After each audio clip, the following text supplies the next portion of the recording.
بالله من الشيطان الرجيم بسم الله الرحمن الرحيم Rasulullah'ның dünyaya kelişi ve peygamber buluştan ilgirki 40 yıl.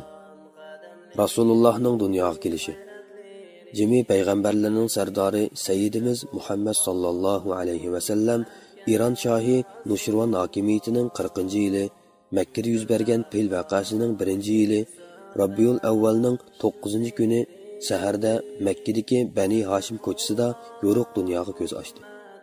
Bu ay ve günler ataqlıq dini alim Muhammed Süleyman Mansur Furi ve ataqlıq astronom tədqiqatçı Mahmud Paşalarının inçikilab tədqiq qilishicha miladiya 571 yılı 4. ayının 20. günü yoki 22. kuniga to'g'ri keladi ekan. İbn Sa'dning rivoyatida Rasulullahning onasi mundaq degan: "Men Muhammadni tuqqanda qo'ziqimdan bir nur chiqqandek ma'lum bo'ldi. U nur bilan Sham qasrlari yurib ketdi." İmam Ahmadmo shuningga yaqin bir hadisni rivoyat qilgan. Rivoyatlarning xulosasidan qaraganda, payg'ambar alayhisalom tug'ilgan kuni uning payg'ambarlik oldin bishoratlari orqa-orqadan namoyon bo'lgan. İran xon ordusining peshayonidan 14 ko'z dariza tushib ketgan. Majusilar ibodat qilayotgan atalmish muqaddas o't to'satdan o'chib qolgan. Sava ko'lining atrofidagi chirkovlar yiqilib dim ko'mtirilib ketgan va orqadilla ko'lning suvi jimib ketgan. Buni Bayhaqi rivoyat qildi. Rasululloh tug'ilgan hamon buvisi Abdulmuttalibga xabar qilindi. Abdulmuttalib intayin xushal bo'lgan holda kelib, uni Ka'baning ichiga ilib kirdi. U Ka'ba ichida Allohga duo qildi va shukr sano etdi va Muhammad degan ismni tanlab ot qo'ydi. Bu ism arablarda yo'q deyarlik ism edi va arablarning odati bo'yicha 7. kuni xatni qildirib o'tdi. Rasulullohni o'z onasidan qolsa tunji bo'lib emitgan enik ana Abu Lahabning ozodgardisi dediki Suvayba edi. U Rasulullohni Masruh ismli bir o'g'ilning suti bilan emitgan edi. Uning oldida u Rasulullohning tog'isi Hamza ibn Abdul Muttalibni emitgan. Rasulullohdan keyin Bani Mahsum jamoatidan Abu Salama ibn Abdul Sa'adni emitgan edi. Bani Sa'ad qabilasida avlodlarining shahar bolalarida ko'rilayotgan hurulliq, tayyor tapliq illatlardan xoli, badani teman, at muskullari ching, kichigidilla arabchaga tili pishiq cho'ng bo'lish uchun buvoqlariga sahrolardagi enik ana tepib berish arab shahar aholilarining an'anaviy odati edi. Shunga Abdul Muttalibmo Rasululloh uchun enik ana izladi va Bani Sa'ad qabilasidan bir ayolga emitib berishga berdi. Bu ayolning ismi Halima binti Abu Zuayb edi. Halimaning eri Haris ibn Abdul Uzza Abu Kabisha degan taxallus bilan mashhur edi. Rasulullohning Bani Sa'ad qabilasidagi emildosh bir tuqqanlaridan Abdullah ibn Haris, Anisa bint Haris, Uzafa yoki Juzama bint Haris va Rasulullohning tog'isi Haris ibn Abdul Muttalibning o'g'li Abu Sufyan ibn Haris qatorliqlar bor. Rasulullohning tog'isi Hamza ibn Abdul Muttalibmo Bani Sa'ad qabilasida emitishga berilganda Rasululloh Halimaning yenidagi vaqtida Hamzaning enik onasi uni bir kun miqdori emitib bergan. Shu jihatdan Hamza radhiyallohu anhu Rasulullohga ikki tarafdan, biri Abu Lahabning dediki Suvayba tarafdan, yana biri Bani Sa'adlik enik onasi tarafidan emildosh keladi. Halima Rasulullohni emitib berishga olgandan keyin ajoyib g'aroyib barakatlarni ko'rgan. Biz uni amaliy ahvolni so'zlab berishga taklif qilaylik. İbn Ishoqning aytishicha, Halima tövandagi bayonlarni o'z ig'zi bilan so'zlab bergan. U shu vaqtda emitayotgan bolasini ilib, eri bilan birga shu qabiladan bir qancha xotin bilan ijaraga emitadigan bola izlab, o'z yurtlaridan Makkaga qarab yo'lga chiqibdi. U mundaq deydi: "Ashu yili qahatchilik bir yil bo'lgan edi. Biz hamma narsadan ayrildik. Bizning birla oq moda eshikimiz bor bo'lib, men ashu eshakka mindim. Bizning yana bir tal suv to'shish tugimizmi bor edi. Ammo Alloh bilan qasamki, uningdan bir tim sut chiqsa kimning haqqi? Quchqimdagi hilqi bolamning ochliq zoridan butun bir kecha ko'z yummadik. Na mendan, na tugidan bovoqning nafsini aram oldirgudek bir narsa chiqmaydi. Hammamiz yomg'ir yig'ib, yurtimizning ma'murchilikqa aylanishni orzu qilatdik. Men hilqi eshakka minib yo'lga chiqdim. Eshikimizning uruq ojizligi, hamrohlarimizning tez yo'l yurishiga putlik ashang bo'ldi bo'lg'ay, ular ba'zida g'udurishib, ba'zida oldimizda ilgirlab menib, oxiri Makkaga yetib kelib, ijaraga emitadigan bola izlashga kirishib ketdi. Men bilan birga kelgan ayollarning qaysi birisiga Rasululloh to'g'ri qilinib, uning yetimligi tilga ilinsa, uningdan qochadi. Sababi, hammamiz bolaning ota-onasining ko'proq xayrixohlik kelishini kutatdi. Shunga biz yetim ekan, tul xotin deganning nimaga qurbi yetadi, deydi. Ochiqroq qilib aytganda, yetim bolalar ancha xo'sh yoqmaydi. Mendan boshqa hamrohlarimizning hammasi birdan bu vaqtni emitib berishga ijaraga elib, quchoqlashib menishdi. Faqat menli qoldim. Qaytish vaqti yaqinlab qoldi. Shunga men erimga birga kelgan xotinlar orasida emitishga bola ololmay quruq qo'l qaytishni nomus qilaman. Buning uchun azbiroyi Xudo, men berib ashu yetim bolani bo'lsa-mu akilaymikin deyman dedim. U, olsang bo'ladi. Alloh ashu bolaning sababi bilan bizga barakat ato qilsa ajab emas, dedi. Shuning bilan men berib Rasulullohni ijaraga emitib berishga oldim. Men Rasulullohni uningdan boshqa ijaraga emitadigan bola topa olmaganligim uchun olgan edim. Halima so'zini davom qilib mundoq deydi. Men Rasulullohni elib yotoqqa qaytib kelib quchqimga ilib edim. Mendan sutlar sho'rqirab iqishga boshladi. Shuning bilan u emib qondi. Orqadan biz birga ilib kirgan elq o'g'limizmi amdi. Ondan har ikkilisi uyquga ketdi. Uning oldida aromimizda uxlay olmaydik. Men bola imtiyotgan paytda erim tugiga qarag'ila borgan ekan, tugining amchaklari esilib, etilg'idek bo'lib ketibdi. Shuning bilan u tugini sig'ib akeldi. Har xotin ikkimiz ichib qondik. Qo'rsaqlarimizni qapardi. Bu biz uchun Makkada aromimizda uxlagan rohatlik bir kecha bo'lib qoldi. Ertasi erim menga, "Bilamsiz Halima, siz muborak bir buvoqqa ona bo'lib qopsiz", dedi. Menmo shundoq bo'lg'ayti ilohim, dedim. Ondan eshak uloqlarimizga minishib, yurtimizga ravon bo'ldik. Men elqi oq eshakka minib, Rasulullohni tutib o'ltirdim. Alloh bilan qasamki, men ularning hammasini eshib ketdim. Hatto safardosh ayollar, "Ey Halima, eshib ketganiga qara, bizni o'ylabmi qo'ysangchi? Mahaldan minib chiqqan modi eshkang mushi emasmi?" deydi. Men, "Ha, shu, cho'qim shu", deydim. Ular, "Azbiroyi Xudo, ajiba uning eshkiga jon kirib qopta", deyishdi. Shundoq qilib oxiri yurtimiz Bani Saad zaminiga qadam bosdik. Alloh bilan qasamki, yer yuzida bizning zaminimizdek qurg'oqchilik va qahatchilik zaminining borligini bilmaydim. Lekin bizning qo'ylarimiz shu kundan e'tiboran qo'rsoqlari to'q, amchaklari esilgan holda qaytib keladigan bo'ldi. Hech kimning qo'ydan emas, hatto tugisidanmi bir temim sut chiqmay vassa, biz qo'ylarimizni sig'ib ichatdik. Hatto qo'lim qo'shnilar padishlarga, "Ey sizlarni, qo'ylarni Halimaning qo'ylari o'tlagan yerda o'tlassanglar bo'lmamdi", deb taplashgan bo'lsa-mu, keshligi yanala ularning qo'ylari och, amchaklari qaqash qaytib keladi.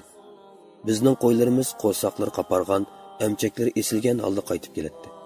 Biz toki Rasululloh 2 yoshga to'shib, bizdan ayrilgan qadar Alloh taolaning alohida fazli ihsoniga doil bo'lib turdik.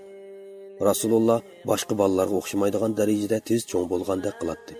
Hatto u 2 yoshiga to'shmay turib, cho'p-cho'ng bola siniga kirib qoldi. Halima yana mundoq deydi. Shuning bilan biz Rasulullohni ayirib bo'lgandan keyin Makkaga onasining qishiga elib keldik.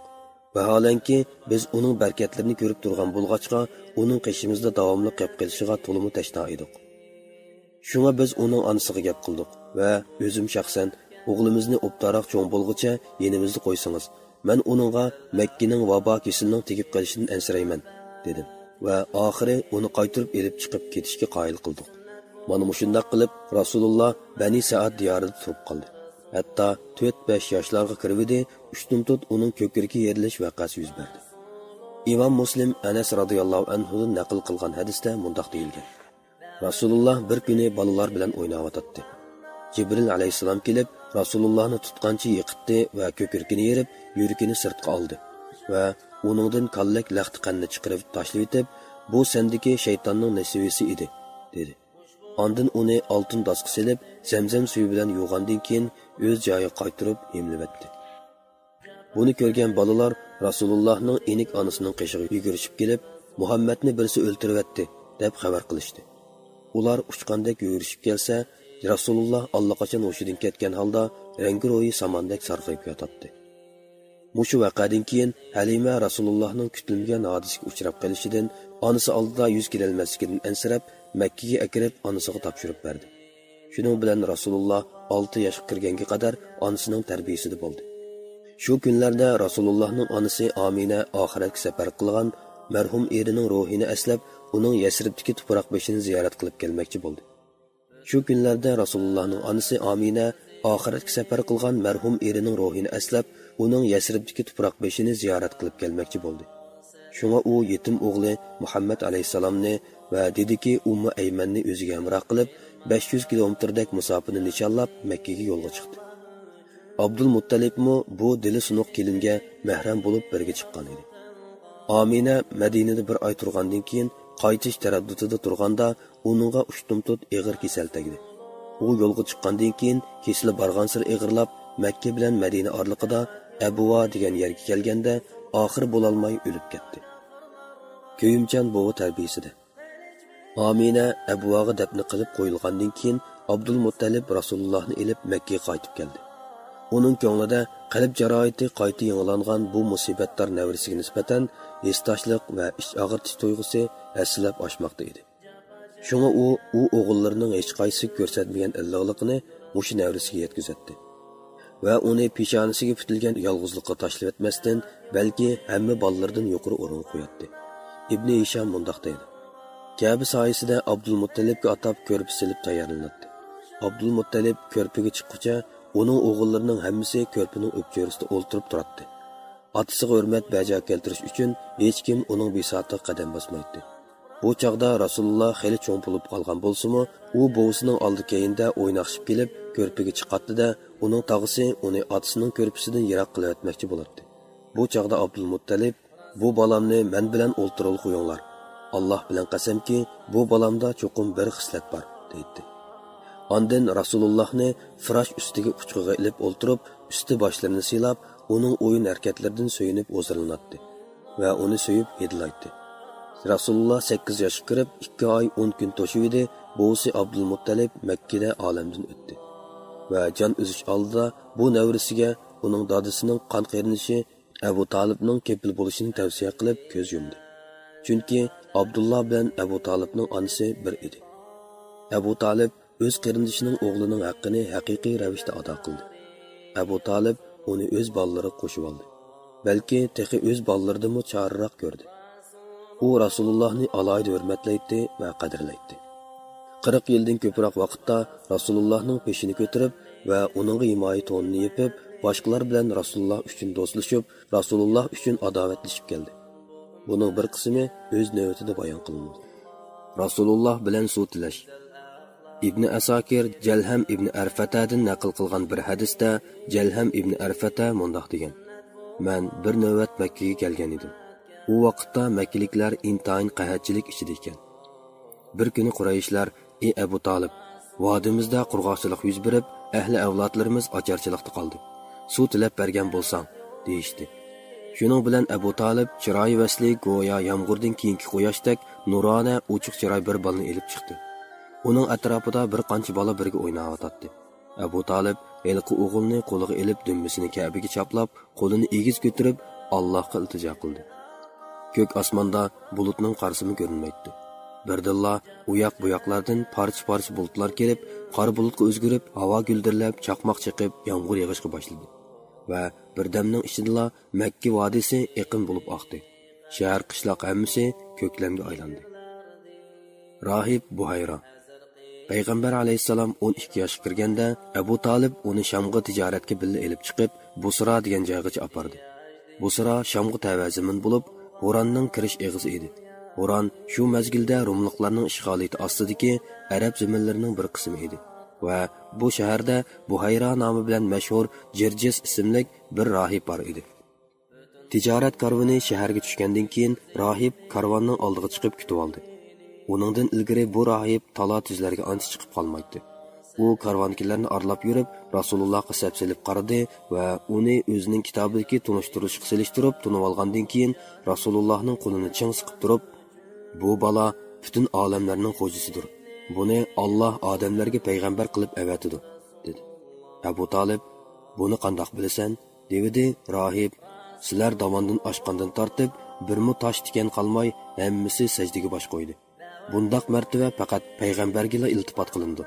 Uning ustiga men uni qo'lining o'xira ko'mirchigining ostidagi payg'ambarlik muhridan tunib oldim. Bizning kitoblarimizda ana shundoq tunishtirilgan", dedi. Va Abu Talibdan Rasulullohni Shamga aparmaslikni, uningga yahudiylardan hezi bo'lishni o'tindi. Şunun bilan Abu Talib Rasulullohga chakarlardan birini qetib Makkaga yo'lga silibdi. Fujjar urushi. Payg'ambar alayhisalom 15 yoshga kirgan yili Quraysh va Kanana qabilalari bilan Qays Elan qabilalari o'rtasida urush portildi. Urushqa Quraysh va Kanana tarafdan peshqadam nopozliq shaxs Harb ibn Umayya qo'mondonlik qilgan edi. Atiganlik birinchi maydon jangda Qays Elan taraf ustunlikni egalladi. Tushlikdagi ikkinchi maydon jangda Quraysh va Kanana taraf Qays Elan tarafni mutlaq ustunlik bilan mag'lub qildi. Bu qatimki urushda haram zamini va haram oylarning hurmati oyoq osti qilingachqa bu urush Fujjar, ya'ni gunohkorlar urushi deb ataldi. Payg'ambar alayhisalom bu urushga qatnashgan va tog'illarga o'q raslab bergan ekan. Xayriyat uyushmasi. Urush oxirlashgandan keyin shu yili Zulqa'da 11-oyda Makkada xayriyat uyushmasi qurildi. Uyushmaga Quraysh qabilalaridan Bani Hashim jamoati, Bani Muttalib jamoati va Bani Taym jamoatlari qatnashdi. Va bu uyushmaga a'zo qabila va aymoqlarning mas'ullari yuqori martabaga ega nopozliq arbob Abdullah ibn Jad'onning qo'rosiga yig'ilib, mayli Makkalik, mayli yaqin-yurtliq har qanday bir odam Makka tavasida zulmga uchirsa, a'zo qabilalar hammaylan birdek zulmga uchirg'ish taraf turib, haqni o'z joyida qaror topqizishga kelishim imzolashdi va kuchlik ahd paymon berishdi. Bu uyushmaga payg'ambar alayhissalom qatnashgan. U payg'ambarlik sharafiga erishgandan keyinmi Abdullah ibn Jad'onning qo'rosida bir uyushma qatnashgan edi. Bu menga nisbatan qizil tugidimi kattaroq ish bo'lgan edi. Ammo hozirmi ana shunday ishlarga chaqirilsam, albatta ovoz qo'shaman degan edi. Uyushmaning asosiy nishoni hamma odam o'z tarafdorini qo'llashdan kelib chiqqan koni tarafbozlik iqimiga qarshi turish. Aytishlarga qaraganda bu uyushmaning qurilishiga mundaq bir ish sabab bo'lgan ekan. Arablarning Zubayda qabilasidan bir kishi Makkaga ma'lum miqdorda mol-mato akilib, Qurayshlarning Bani Sahmi jamoatidan As ibn Voil degan kishiga sotgan. As ibn Voil eliq kishining haqqini darhol bergili unmay, uni keyniga surib turib olgan. Shuning bilan u o'zining ittifoqdoshlari bo'lgan Abduddar, Mag'zum, Juma, Sahmi va Adi jamoatlaridan uning haqqini elishib berishga yordam so'ragan bo'lsa-mu, ularning hech qaysisining kori bo'lmagan. Shunga u Makkadagi Abul Qubays teg'iga chiqib, butun ovoz bilan to'lab, o'zining zulm uchirganligini mazmun qilib, she'r ashyolarni o'qig'il turgan. Buni Zubayr ibn Abdul Muttalib o'qib, bu odam bilan hech kimning kori bo'lmagani nimasi deb shu to'g'riliq yo'l mengib, oxiri yuqorqi jamoatlarning cho'nglarini yig'ib, mazkur uyushmani qurishga yetakchilik qildi. Ondan uyushma a'zolari hammaylan biroqli berib, As ibn Voildan eliq kishining tutib qilingan haqqini elib berdi. Jafoliq hayot. Payg'ambar alayhisalom yoshlik davrining dastlabki mezgillarida biror kasb va yoki muqim bir hunar bilan shug'ullangan emas. Biroq uning bolalik davrida Bani Sa'd qabilasida, keyincha Makkada bir qancha qirat pulga ijaraga qo'yib beqib berganligi to'g'risida hadis bor. U 25 yoshga kirganda Xadijaning meli bilan Shamga tijoratga chiqqan. Ibn Ishoq mundoq deydi: Xadija binti Xuvaylid Makka tavasida yuqori obro'ga ega zardor xotin edi. U tijoratga ipi bor kishilarni yollab ishlatdi va sherik tijoratni qiladi. Demisimi Qurayshlar umumyuzlik tijorat bilan turmush kechiradigan xalq edi. Bu ayol Rasulullohning rostchil, samimiy, oq ko'ngil va esil axloqli kishi ekanligini anglab, uningga odam avatdi va o'zining chakiri Maysar bilan Shamga mol chiqib, savdo setiq qilib kirsa, uningga boshqalarga bergandan ko'proq haq bersam degan taklifni berdi. Shuning bilan Rasululloh bu ayolning taklifini qabul qilib, uning Maysar ismli chakiri bilan nurg'un mol-mulklarini elib, tijorat bilan Shamgacha elib bordi. Rasulullohning Xadijaga uylanishi. Payg'ambar alayhisalom Sham safaridan qaytib kelibdi. Xadija avatgan mollarining oldin qitimlikka qaraganda bexatar ham foydasi ko'p bo'lganligini ko'rib, Rasulullohga qetib qo'ygan chakiri Maysaradan yo'l bo'yi Rasulullohdan sezgan xushxuy mijozlik, go'zal axloqliq, fikri o'tkir, gap so'zi o'rinliq va to'g'ri yo'l tanlashlik oliy janob fazilati va favqulodda iqtidor egasi ekanligini anglab, go'yo uzundan beri yo'qitib qo'ygan narsasini to'satdan tepib olgandek bo'lib qoldi va bir xil shirin o'y xayolga batdi. Makkada atoqliq boyvachchilar va yurtbeshi mutavarlar uzoqdan beri uning bilan to'ylashga lavchishlab yurishgan bo'lsa-mu, Xadija ularga ma'qul bo'lmay kelgan edi. Shunga u ko'nglidagi bu o'yini yaqin do'sti Nafisa binti Maniga aytdi. Nafisa kelib Rasulullohga Xadija bilan turmush qurish to'g'risida gap ochdi. Rasululloh buning qo'shilganligini aytdi va tog'illarni xabarlantirdi. Shuning bilan Rasulullohning tog'illari Xadijaning tog'illari yeniga berib xaridorlik qildi. Arqadilla to'y murosimi o'tkazildi. Murosimga Bani Hashim jamiyati va Muzar jamiyati aymiqining qatilleri hammasi qatnashdi. To'y Rasululloh Shamdan qaytib kelib 2 oydan keyin o'tkazilgan edi. Rasululloh 20 kun to'yliq mahriga otdi. Bu chaqda Xadicha 40 yosh chamasida bo'lib, o'z qavmi jamoatining ayollari orasida esil nasab, iqtisodiy ahvol va aql farosat jihatda hammadan ustun turadigan ayol edi. Shuning bilan u Rasulullohning tunji nikohiga olgan ayoli bo'lib qoldi va toki Xadicha olamdan o'tganga qadar Rasululloh uning ustiga yana biror xotun elib qo'sh nikohlik bo'lmadi. Payg'ambar alayhisalomning bolalarining Ibrohimdan boshqasi Xadichadan dunyoga kelgan. Xadicha avval Rasulullohga Qosim degan o'g'ilni tug'ib bergan edi. Payg'ambar alayhisalom ashu bolasining ismi bilan Abul Qosim deb taxallus qo'llangan. Ondan keyin Zaynab, Ruqiya, Ummu Kulsum, Fatima va Abdullohni tug'ib berdi.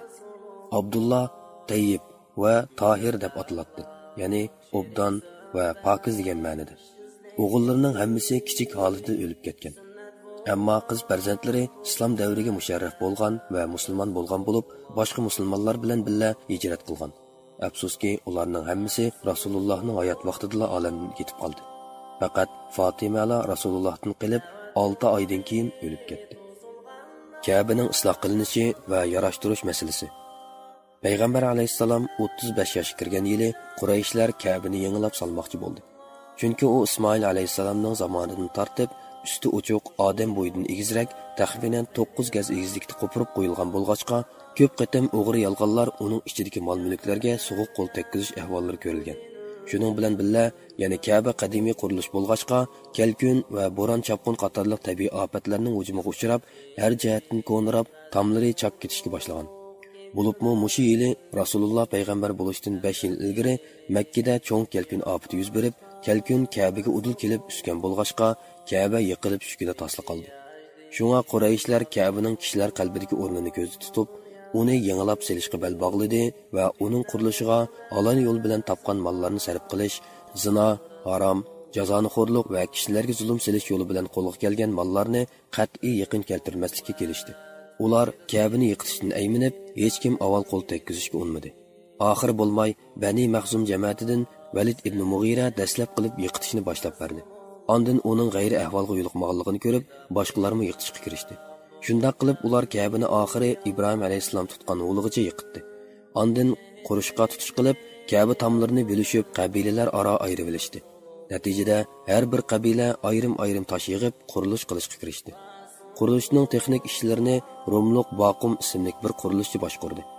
Qurilishning temi ko'tarilib, Hajarul Aswadning o'rniga chiqib edi. Ular Hajarul Aswadni o'z o'rniga elib qo'yish shartini talashib, ixtiloflashib qoldi. Talash tortish 4 kun davomlashib, yuqori pallaga ko'tarildi. Hatto qonliq to'qinishga aylanib, haram zamini bo'lganligini tas qoldi. Biroq Mahzum jamoatidan Abu Umayya ibn Mughira ular ixtiloflashayotgan kunlarning birida hozir mushu holatda masjid darvozasidan kim birinchi bo'lib kirsa, ashu ayirib qo'ysa qandoq degan taklifni aytib edi. Uningga hammaylar qo'shildi. Allohning irodasi shundoq bo'lsa kerak. Masjid darvozasidan tunji bo'lib kirgan kishi Muhammad sallallohu alayhi va sallam bo'lib qolishini kimmi bilsin. Ular payg'ambar alayhisalomni ko'rib, bu degan amin, uningga biz rozi, voy Muhammad keldi deb to'lishib ketdi. Payg'ambar alayhisalom ularning yoniga kelib, ahvolni uqqandan keyin bir dona rido, ya'ni arablarning tosh kiyimini topdi-da, Hajarul Aswadni uning o'ttirisiga qo'ydi. Ondan talash tortish qilishayotgan qabilalarning boshliqlarini ridoning atrofini tutqizib ko'tarishga buyurdi. Ular nihoyat rozimanlik ilikida Hajarul Aswadni asli o'rniga apardi. Payg'ambar alayhisalom uni o'z qo'li bilan hozirgi joyiga elib qo'ydi. Shunday qilib, masala jamoatchilikning ko'nglidagidek hal bo'ldi. Qurilish davomida Qurayshlar to'plagan pokiz mablag' kamlab qolg'achqa, ular Ka'baning shimol tarafidan 6 gazdek yerni tomning sirtida tashlab qo'yishdi. Bu yer Hijri, To'saq va Hatim, so'qma tom deb ataladi. Va kishilarning xohlagancha kirib chiqib yurmasligi uchun Ka'ba binosining darvozasini yerdan ustun qilib o'rnatishdi. Va qurilishning egizligi 15 gazga yetib edi, ichiga 6 to'rik o'rnatib ustini yopdi. Shuning bilan Ka'ba taxminan 15 gaz egizlikda tik to'rt bo'lon shaklda bitib chiqdi. Hajarul Aswad o'rinlashtirilgan tom bilan uning qarshi tarafidagi tomning uzunligi 10 metr bo'ldi. Hajarul Aswad tavobgoh zaminidan 1 metr 50 santimetr egizga o'rinlashtirildi va darvoza o'rnatilgan tom bilan uning keyindagi tomning uzunligi 12 metrdan putib chiqdi. Darvoza yer yuzidan 2 metr egizlikka bekitildi. Binoning sirtidan tuvanki tarafini egizligi 25 cm, kengligi 30 cm keladigan bino holi pashtiqi o'rab turdi. Bu joy hozir Shazirvon, ya'ni panjara deb ataladi. Bu ham Baytullohning asli holi edi. Lekin Qurayshlar u yerni tashlab qo'yib, bino temini nepizroq qilib ishlagan. Rasulullohning payg'ambar bo'lishidan ilgirki hayotidan umumiy xulosa. Payg'ambar alayhissalom kichkidilla insonlarda bo'ladigan alohida yaxshi fazilatlarning hammasini o'z vujudiga mujassamlashtirgan. U fikrining o'tkirligi va nazariyasining ilmiyligi, aql farosatining cho'nqurligi, tafakkurining to'g'riligi va tadbirning donoligi bilan hamma jihatlarda ulgu bo'lishga arziydi. U o'zining jimg'ur, kamso'z kayfiyatini fikr qilish, xiyol surish, tafakkurni cho'nqurlashtirish, mavjudiyatning haqiqiy mohiyatini tahqiqlashga ishlatdi. U yana o'zining fanparasti va ochiq yo'riq tabiati bilan hayot sahifalarini va avom xalqning ahvolini inchikilab kuzatib, ularning yomon bo'lgan odatlardan qo'l uzgan edi va yoki o'zini tortgan edi. U o'zini tutib olgan asosda el jamoatchilik bilan aralashib, yaxshi ish, yaxshi faoliyat bo'lsa aktiv qatnashatdi. Bo'lmasa, o'zining yolg'izlik qo'rg'oniga qaytib kirib, yomon, axloqsiz ishlardan mudofaalanadi. Shunga u aroq ichmaydi. Butlarga atab zabhi qilingan hayvonlarning go'shini yemaydi. But haykallar uchun uyushtirilgan hayit bayram va murosimlarga qatnashmaydi. Balki u kichkidilla bu yolg'on ilohlardan nafratlanadi. Hatto uningga mush butlardan o'ch ko'rinadigan biror shay yo'qdek qiladi. Hatto uning Lat, Uzzaning nomi bilan qilingan qasamlarni anglab qilishga roziligi yo'q edi. Shunisi aniqki, mubodo nafsi ammora, ya'ni yomonlikqa boshlovchi nafsning xohishlari uningga dunyoning bir qism huzur halovatlariga ko'z yugurtishga harakatlantirib, ba'zi nachar odatlarni chiroyli ko'rsatsa, ravo ko'rib qolg'ili moyil bo'lsa, birdilla Allohning inoyati, ya'ni Allohning ko'ngil bilib muhofazat qilishi aralashib, Rasulullohni undaq nomuvofiq ishlardan to'sib qoladi. Ibn Asirning rivoyatida payg'ambar alayhissalom: "Men umrimda faqat 2 qitimla jaholiyat davrining noto'g'ri faoliyatiga qatnashmoqchi bo'lgan edim. Lekin ikkili qitim Alloh mening maqsadimni amalga oshirmadi. Uningdan keyin men undaq ishlarni ko'nglimga keltirmadim. Oxiri Alloh meni o'z elchiligi bilan hurmatladi. Bir kechasi Makkaning yuqori tarafida men bilan birga qo'y boqadigan qo'ychi bolaga mening qo'yimga qarab qo'ysang, men Makkaga kirib yoshlar bilan kechilik o'yin bazmidan bahr elib chiqqan bo'lsam dedim, u shunday qilay dedi. Shuning bilan men Makkaga qarab yo'l oldim va Makkaga kirishimgila ko'chaning boshidagi birinchi uydan nag'ma navoning ovozi anglandi. Bu nima gap deb so'rasam, ular faloni pustoniga o'ylanibdi. Shularning to'y kechiligi deyishdi. Shu chaqda mening muzika anglay deb o'ltirganim esimda. Lekin Alloh uni menga anglatmabdi. Men uxlab qoptiman. Ertasi quyoshning tafti ustimga tushganda ondan uyg'onib toqqa qaytdim. Qo'ychi Imrohim aytibdi, bo'lgan ahvolni so'zlab berdim. Shuningdan keyin yana bir kechasimi Ilqi Imrohimga yana toplab qo'yib Makkaga kirdim. Bu kechasimi oldin qitimga o'xshash yana uxlab qoptiman. Shuning bilan undan keyin undaq noto'g'ri ishlarni iroda qilmadim degan. İmam Buxoriy Jabir ibn Abdullah radhiyallohu anhudan rivoyat qilib aytdiki, Ka'ba qurilish qilayotganda Payg'ambar alayhisalom tog'isi Abbos bilan jiddiy tosh-toshyotdi. Abbos Payg'ambar alayhisalomga "Quchog'dagi yepinchangni mo'yranga qo'yib olsang, tosh og'ritmaydi" dedi. Shuning bilan Payg'ambar alayhisalom Abbosning degandek qilib, shu on hushidan ketib yerga yiqildi va ko'zlari osmon tarafga chakchib holidan ketdi. Birdamdan keyin o'shiq kelib, "Yepincham" deb kiyimini beliga tangdi. Yana bir rivoyatda shuningdan boshqa hech qanday o'rinda Payg'ambar alayhisalomning avrati ichilib qolgan emas deyilgan. Payg'ambar alayhisalom qavmiy jamoat ichida xushfe'lligi, axloq fazilati va asl odatlar bilan to'lgan. U odamgarchiligi yaxshi, axloqi go'zal, qo'shindorchiligi yaxshi, mijozi yiqimliq, tili totliq, ko'ngli tuz, tabiati muloyim, iffat nomusliq, keng qo'l, yaxshi ishlarni ko'p qilishga amroq, ahdisida turadigan, omonatga vafo qiladigan katta zot edi. Hatto ular Payg'ambar alayhisalomdagi yaxshi odatlarni va rozi bo'lishga tegishli xislatlarni ifodalash yuzidan uni amin, ya'ni ishonchiga yaraydigan deb atab olishgan edi. Qisqasi Rasululloh mu'minlarning onasi Xadija radhiyallohu anhu aytgandek, ig'irchiliklarga bardosh berdi. Yo'qsillarga yordam qiladi. Mehmonni yaxshi kutadi va zulmga uchraganlarning haqqini elishib beradi.